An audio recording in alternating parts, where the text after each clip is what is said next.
Yeah, very glad to have you back, first of all. And in preparation, actually, for today's interview, I re-listened our interview from September 2022, which was a Oh very different wow, wow. time. A very different time. The merge was just happening in that week, the Ethereum merge. We talked a lot about security in general, POS chains. We talked about long range attacks, about unbonding periods, and you were introducing the Babylon project at that time. And I also asked you back then, why did you choose to build on Cosmos? And your answer was because Cosmos, or the Tendermint algorithm, which is now called Comet BFT, has very solid security proofs. And I want to start off by asking you to kind of, get back to this time and then provide a bit of a recap to how, your journey as a founder was over the years, the Babylon project, Cosmos, just kind of a recap from that time to today. Yeah, so Cryptocito. Great to be here again after 2 years, 2.5 years, right? So we talked that was just before Cosmoverse, I believe, 2022. Yeah, so that time we were focusing on this protocol called Bitcoin timestamping. So Bitcoin timestamping shares security with Bitcoin on a Cosmos or any proof of stake chain by timestamping to Bitcoin. And we really like that protocol. It has solved a very important problem in proof of stake networks, which is the long range attack problem. So proof of stake network always have this problem of kind of like, the chain is policing the token, but the token lives on the chain as well. So it's kind of like a little bit of a circular thing, and that leads to this thing called long range attack, and that we solve by using an external trusted party, which is Bitcoin to sort of provide that security. Yeah. Now, since then, I think one of the biggest breakthrough we had is that we went beyond just using Bitcoin as a passive security measure using this timestamping, but adding a active role that Bitcoin can play. What does that mean? Bitcoin is a chain, but Bitcoin is also an asset. And what is the most active part of the Bitcoin ecosystem are the asset holders, because they're the ones who actually hold this very valuable asset. Today is probably worth, I don't know, 1.4, 1.5 trillion. Significant chunk of the crypto market. And we came up with this protocol called Bitcoin staking, which allows Bitcoin holders to provide security to proof of stake chains. Now, this kind of security is quite different from the timestamping, because timestamping provides long range security, whereas Bitcoin staking provides short range security. So this is a way of envisioning this is that you have a proof of stake chain like Osmosis. Osmosis have their native token Osmo, but now you can add on top of that an extra layer of security, which is Bitcoin staking on top of Osmosis base security, and provides additional security, allows you to carry a higher TVL on your chain. So that's our idea. And it was extremely hard to design and build because Bitcoin staking uses the asset, and the asset is on Bitcoin is described not using smart contract, but using this kind of dumb contract called a Bitcoin scripting language. And it was just very hard to make it work, but we did. And so now we are approaching sort of the launch of the chain, the first chain that uses this Bitcoin staking as a security layer. Yeah, and as you mentioned, it's been 2.5 years, and now not only is Babylon the, I guess, category creator, or at least, pioneer of Bitcoin staking, but also you managed to attract over $4.5 billion worth of BTC, around 52,000 Bitcoin that are now staked on Babylon. And we are in a very exciting phase right now because the Babylon chain is about to go live. And with it, maybe, the Babylon chain itself is going to be the first BSN, Bitcoin secured network, but then there will be others. And I think it will be very interesting to see how that ecosystem is coming together, right? Which is a first in our entire industry. But I want to talk about BSNs a little bit later. First off, I wanted to stick around a little bit on the kind of Cosmos technology side of things, because Babylon chain is going to be a full-on Cosmos chain, right? So can you maybe share a bit your kind of views and your thoughts about why building on Cosmos? Yeah, so why building on Cosmos, the answer is the same as the answer I gave you 2.5 years ago, which is that it's really battle tested, a base protocol. And it has this important property, which is one single shot finality. So if you, for example, talk to people in Ethereum, in fact, I think Justin Drake, one of the key people in Ethereum Foundation, just gave a talk last year on revealing the roadmap of Ethereum proof of stake.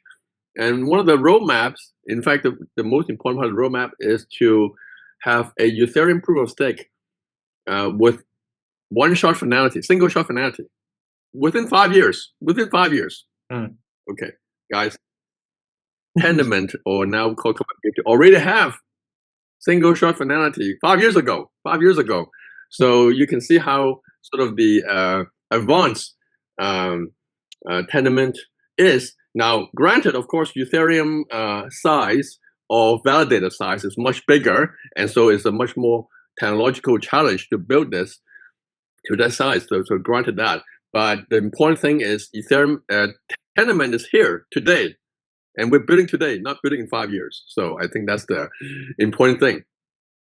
Yeah, I really like that. That's also why I asked you that question again, because I think a lot of people, when they think about Cosmos, they only affiliated with IBC, right? This interoperability protocol, which is also one of the most innovative parts of Cosmos. But I think people oftentimes forget that Cosmos builders have been early pioneers for POS in the first place, right? Way ahead of time, right? And I think this is also something important to point out. Nonetheless, I want to also briefly touch on IBC, because now we're about to enter a new phase of IBC with the launch of IBC Eureka, which is going to be deployed on the Cosmos Hub first. And I think with it, there's a lot of excitement now for a new era of Cosmos and interoperability, because that enables EVM interoperability, basically expanding IBC. So I'm wondering if Babylon is going to be integrating that, or how does that play together? Actually, yes, I should point out. So the Babylon chain, by the way, Cryptocito, is now called Babylon Genesis. Babylon Genesis, to emphasize that it is the first BSN. In fact, Babylon Genesis, I believe, is the first customer, first user of Eureka, IBC Eureka. It's happening in the next little while. Yeah, so definitely IBC. So I would say two particularly big innovation in the Cosmos ecosystem from a technology point of view is one, IBC, interoperability, definitely number one. Number two, which is very important for us as well, is the idea of slashing, the idea of true crypto economic security. I believe Cosmos is the first POS system which has true slashing, and that is really the connection to Bitcoin staking, because Bitcoin staking is a remote asset. And without the slashing, there's really nothing at stake. So without naming names, there are some so-called Bitcoin staking protocol out there, which the idea is just you lock your Bitcoin and then you say, oh, I'm securing this chain. Okay, so what's the connection? In what sense are you securing this chain, just locking a Bitcoin on the Bitcoin chain? There's no slashing. And so therefore, you cannot think of this as in any means providing security to the proof of stake chain. And slashing is the mechanism that will make the connection between the asset sitting on the Bitcoin chain and the proof of stake chain. And in this case, the Babylon Genesis is a Cosmos chain. Very nice, yeah. So yeah, so two ideas are core to our technology. Very nice. I think, I mean, we did this one live stream interview 2.5 years ago, but we did other shows, also one in person here in Dubai around a year ago. And I think the conversation over the years has then always shifted to different kind of topics that were relevant at that time. And I think around a year ago, we also spoke a lot about well, how is the Bitcoin community even reacting to this, right? And I think this was before Bitcoin staking went live. And I think now, obviously, Babylon attracted more than 50,000 BTC to be locked up. So my question is, number one, are you happy with that? Like, did you expect more? Are you okay with that? Or are you overwhelmed with it? And number two, what are currently the conversations that you are having with Bitcoiners, and what are their kind of thoughts around Babylon? Yeah, so we were quite surprised. If you look at the entire so-called Bitcoin Fi or BTC Fi, which is this new ecosystem or new direction of building DeFi protocols around Bitcoin, we are by far the largest. And so, yeah, we were quite impressed. And the reason is because Bitcoiners are well known to be conservative on sort of doing anything with the Bitcoin. And for good reasons, they have been burned in the past by projects like Celsius that collapsed. People lost a lot of Bitcoins, etc. I think it's really a testament of the level of security of a protocol, of making sure that the Bitcoins remains on the Bitcoin chain, doesn't get bridged to another chain, and so I think that is really important. And yeah, 5 billion, 57,000 Bitcoin, 55,000 Bitcoin. Is if you look at the percentage of the supply, it's about 0.3%, and you can say, oh, 0.3% is such a small number. But we are, as you said, category defining. Bitcoin staking is completely brand new, and so we are just at the start here, and we have, I should say, the ceiling is almost unlimited at this moment. Yeah, I honestly think so too. And I also believe, though, that at the same time, what Babylon needs and Bitcoin staking is time in production, time in the market, and to also become a battle tested, on mainnet in the real world.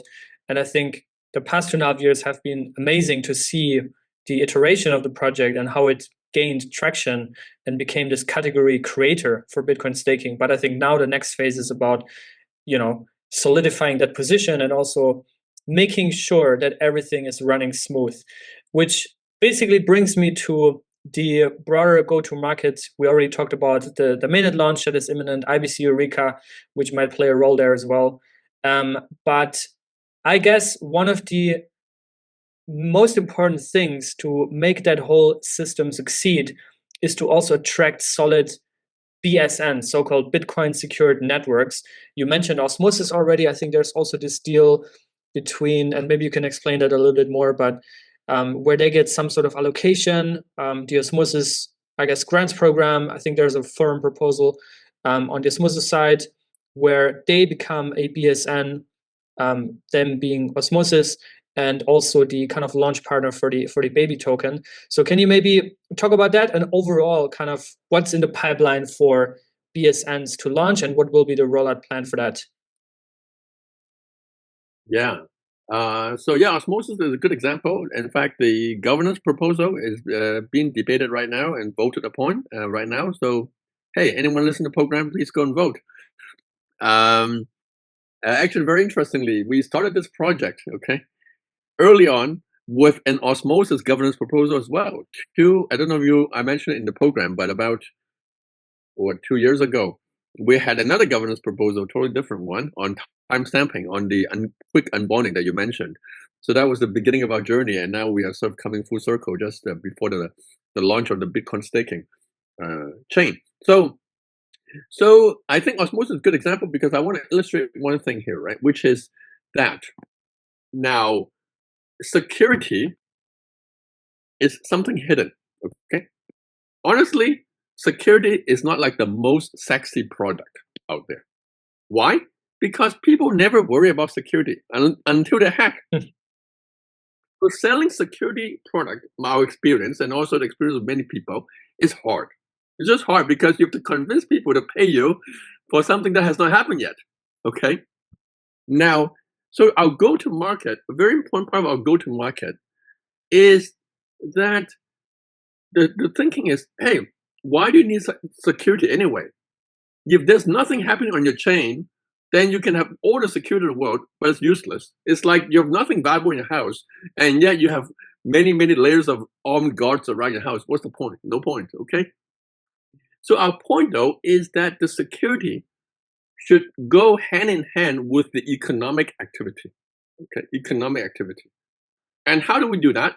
Well, security is provided by Bitcoin, but liquidity is an important injection into the economic activity, and liquidity itself is also provided by Bitcoin.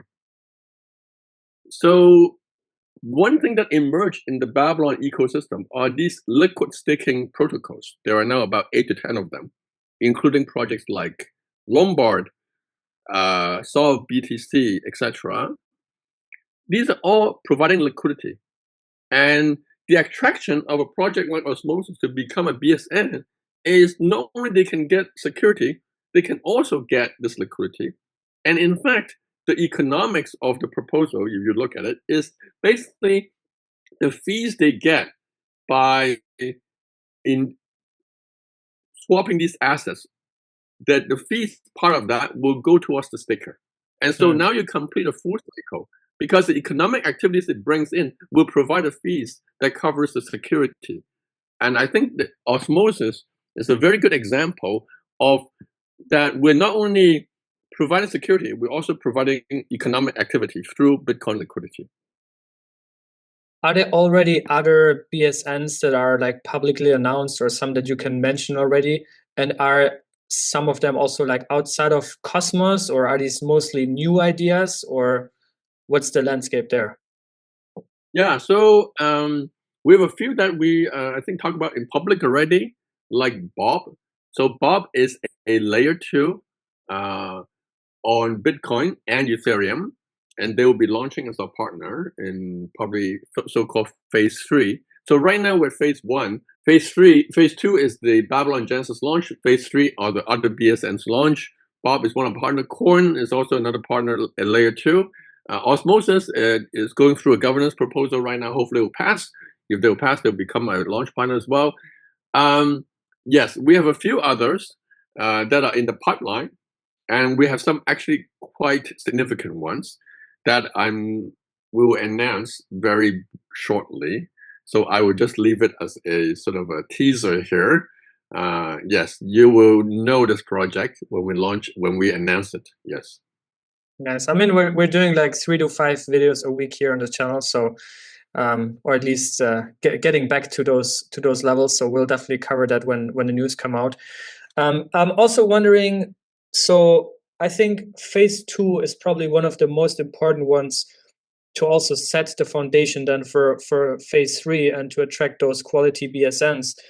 And I think a lot of people, I think we talked about this also last time we met here in Dubai and made our interview here, about people comparing Babylon to Eigenlayer, right? Like Eigenlayer basically being to Ethereum what Babylon is to Bitcoin. And I don't want to ask you to compare them, but I want to ask you if you have any observations, lessons learned, or anything from the Eigenlayer launch, what they did right or what they did wrong. Because to be honest, me as a kind of crypto, community member, I don't see them as, much in the focus front and center anymore as I did like 6 to 8 months ago. So I'm wondering, what are your kind of thoughts on that? So the thing is, as you know, right, the crypto world is attention span is rather short. Is rather short. So these things happen with projects. So I don't want to sort of try to explain or give any reasons for that kind of attention swaying and increase and decrease. However, I would like to say a few words about sort of the difference between us and Eigenlayer in terms of the go-to-market, which I think we learned quite a bit from observing that project. As you know, Shriram is also a long-term collaborator of ours, so I certainly understand that project a lot. And talking about category defining, I think the restaking, certainly they defined that category, and that was a really good contribution. Now, one thing I want to contrast between our go-to-market, between us and Eigenlayer, two things. One is we're dealing with Bitcoin. Okay, we're dealing with Bitcoin, which is a much larger asset. It's about 7 times now the size of Ethereum. Okay, so that is sort of one, I think, of our advantage. But two, very importantly, is the go-to-market. So as I mentioned, our go-to-market is really on chains and protocols, BSNs, that have economic activities. Okay. Eigenlayers go-to-market is basically these middleware protocols, which by themselves do not have economic activities. They provide infrastructure to Ethereum, additional infrastructure to Ethereum. And so that's a very important difference, because I think one of the biggest selling point of Bitcoin, in addition to the large security size, is also the liquidity, as I mentioned. And with economic activity comes the need for this liquidity. And so I think that is sort of our focus of coupling the security and the liquidity. And I do not believe that is their focus. So it's two different directions. And I think two different directions due to perhaps Bitcoin asset is quite different from Ethereum, because Bitcoin is a pretty idle asset.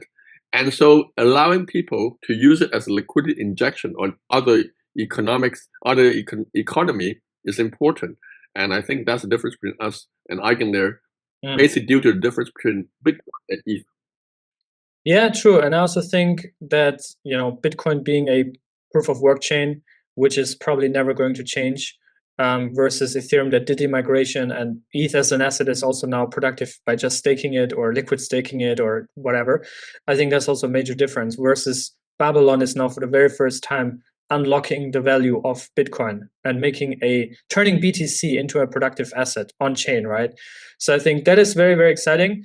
We are out of time, though. I really appreciate, especially those busy days, that you took the time and shared an update about the project. Always great to see you, and hope to see you at Cosmos. I think, back in 2022 was a big year. Like, we got to know each other. You came to the channel for the first time. You had your kind of coming out of stealth at Cosmos. So I'd love to see you this year as well. Yeah, I mean, Cosmoverse is really our first time coming out of stealth on the timestamping protocol. And I still remember that great interview you did for us with, I think, Saki, if I remember correctly. It was me, Saki, you. That was a great interview, and that was a great introduction of us to the Cosmos ecosystem. So we always appreciate people like you, yourself, who support us in the beginning when we were small.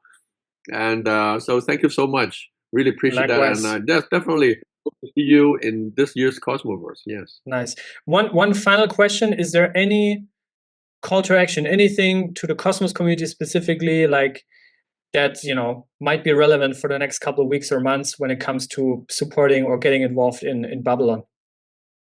Yeah, definitely. If you want to become part of the Babylon ecosystem, BSN, please do talk to us. The integration with the Cosmos chains is the easiest integration. We have integration with actually several stacks like Arbitrum and Optimism, but the integration with Cosmos is the easiest. Why? Because Babylon Genesis is a Cosmos built on the Cosmos stack itself. So that's the stack we're most familiar with, and that's why the integration is easiest. Nice. Perfect. Thank you so much for your time, and yeah, looking forward to hear from you soon again. All right. Thanks so